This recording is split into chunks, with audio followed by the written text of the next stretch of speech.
It's time for Kendra Vanesh, Find Something More with God. Good morning, Kendra. I hear it is cold in them Tennessee hills right now.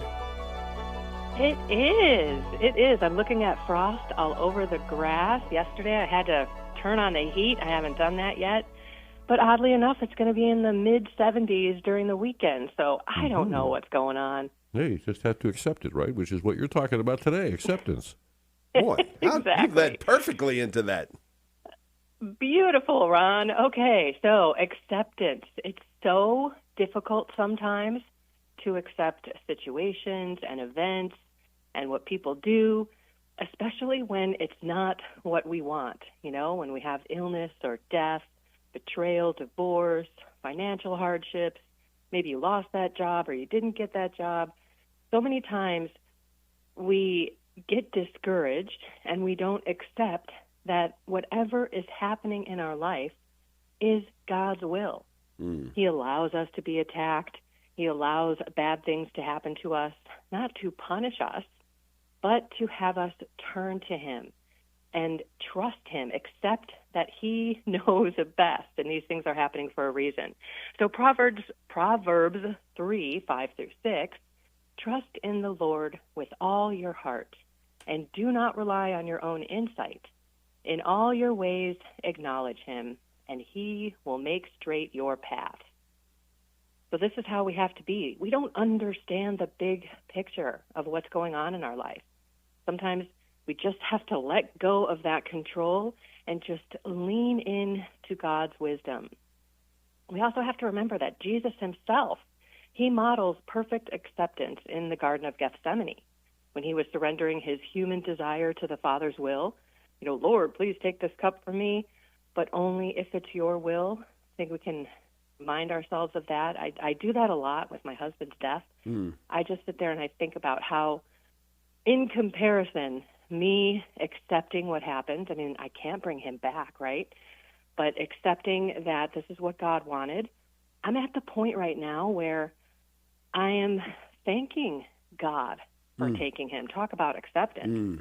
Because if we waited and we retired here and he died at, 20, 30 years from now, maybe I wouldn't be in ministry, and he wouldn't have had that stack of masses said for him, the millions of prayers that were going on through you and also Relevant Radio and all of this. In the end, I just sit there and I'm grateful for the fact that the Lord took him when He did, because He had all of those blessings and those prayers. So also, I wouldn't have this retreat house that I'm staring at out the back of my window here, and I wouldn't be able to help other people heal and accept all of the things that happen in their life, There's also one more thing about us accepting ourselves and accepting others. So just take a breath, look at your life, accept where you're at on your spiritual journey, whatever other aspect of your life that maybe you're not where you want to be, and love yourself, Don't stay there. Obviously, keep working at getting better, especially against temptation and sin, but love yourself because you were wonderfully made. God made you specifically for such a time as this. And then let's talk about those other people that we have to accept. Sometimes it's difficult when they betray you, or you just don't like them, or they don't like you. It's hard to just wrap your arms around them and love them, but that's what we're called to do. Christ loved us with unconditional love. And I know myself, I wasn't perfect. I certainly needed a lot of help and a lot of His grace. So that's how we should look at other people. So acceptance isn't easy when it's hard.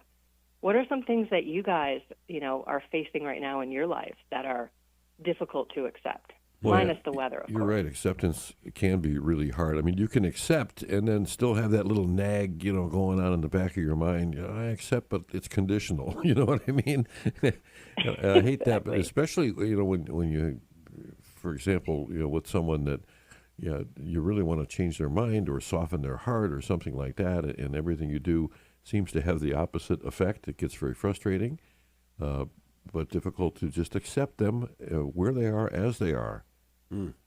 Amen on that. Yeah, I made a promise to myself many years ago after reading St. Paul saying, give thanks in all circumstances. I said, you know what? As I looked at my life, having served the Lord for a few years at that point, the things that I had found most frustrating and the things that I had thought were just horrible things happening in my life, I, in hindsight, saw were blessings that God had dressed up as difficulties that I might be drawn closer to him. So I made a commitment many, many years ago that as a thing took place, I would give thanks, knowing I would eventually give thanks anyway. So why not give thanks at the very beginning of the thing, when a family member dies, when this thing happens or that thing happens, and some, obviously, throughout the course of a lifetime, very difficult things take place. But with that understanding that your hindsight is going to have you giving thanks anyway, why not do it ahead of time and prove your faith in that way, knowing that God is going to use it for your good, as he says. He uses all things for the good of those who believe.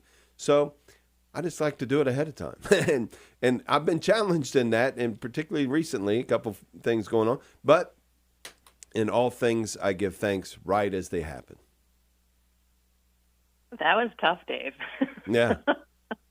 Well, I like that, though. Yeah. And it isn't easy, but it's so true. I mean, think of your life, and you already said it.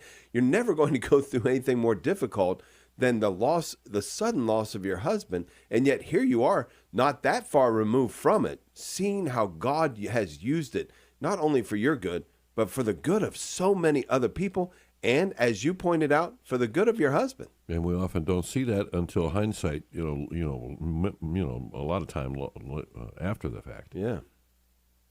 Exactly.